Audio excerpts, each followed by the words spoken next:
Dans 6 jours, les Irlandais vont se prononcer sur la question délicate de l'avortement. Dans un pays où l'IVG est toujours passible de 14 ans de prison, le résultat du référendum s'annonce indécis. D'autant qu'une fois de plus, il fait l'objet de tentatives d'influence sur les réseaux sociaux. Mais après le Brexit et l'élection de Trump, Facebook et Google semblent avoir pris cette fois-ci le problème à bras-le-corps. Est-ce que ce sera suffisant? La réponse avec Dorian Chautard. Dublin, à quelques jours d'un référendum décisif pour l'Irlande.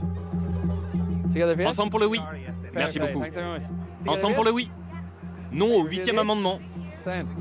Dans moins d'une semaine, les Irlandais doivent se prononcer pour ou contre l'abrogation du 8e amendement de la Constitution qui interdit l'avortement dans le pays.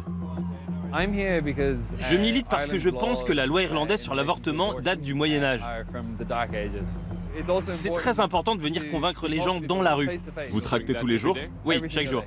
Une campagne qui se joue dans la rue, mais aussi sur Internet, où les opposants à l'avortement sont particulièrement actifs. Ces dernières semaines, les utilisateurs irlandais de Facebook ont vu fleurir des publicités à l'origine douteuse. Activiste spécialiste des réseaux sociaux, Craig Dwyer milite pour une campagne plus transparente. Voici l'exemple d'une publicité diffusée par une association, un centre de soins pour femmes enceintes. Ils sont basés dans le Bronx, à New York. C'est la preuve que des organisations étrangères essaient d'influencer les électeurs irlandais. Une pratique, en théorie, illégale. Les réseaux sociaux pendant une campagne politique, c'est le Far West. Il n'y a aucune règle. En fait, c'est comme si notre démocratie était à vendre. Après le Brexit, après l'élection de Donald Trump et le scandale Cambridge Analytica, ce référendum irlandais pose à nouveau la question de la manipulation de l'opinion via les réseaux sociaux. Alors, la semaine dernière, Facebook a pris une mesure sans précédent. Afin de protéger cette élection d'une influence illégitime, nous allons rejeter les publicités relatives au référendum si elles proviennent d'annonceurs basés en dehors de l'Irlande. Pourquoi une telle décision à 2 semaines du vote? Adrian Wakeler est journaliste pour le quotidien le plus vendu du pays, l'Irish Independent. Ces 12 derniers mois, Facebook a été critiqué dans le monde entier par rapport à la publicité et aux interférences politiques.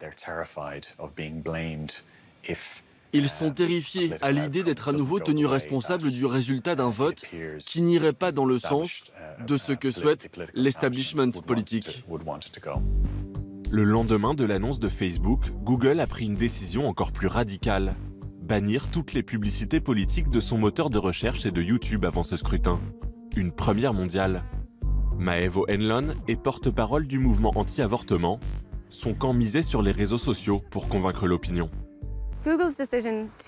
La décision de Google d'interdire les publicités dans cette campagne est une interférence étrangère sans précédent contre la démocratie.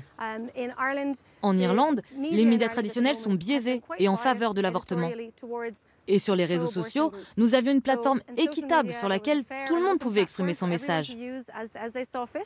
Google vient d'empêcher tout ça, en sachant très bien que notre camp s'était beaucoup investi pour communiquer sur Internet. C'est une décision très choquante pour nous. Au-delà du référendum irlandais, les entreprises de la Silicon Valley viennent-elles de reconnaître pour la première fois leur rôle de média?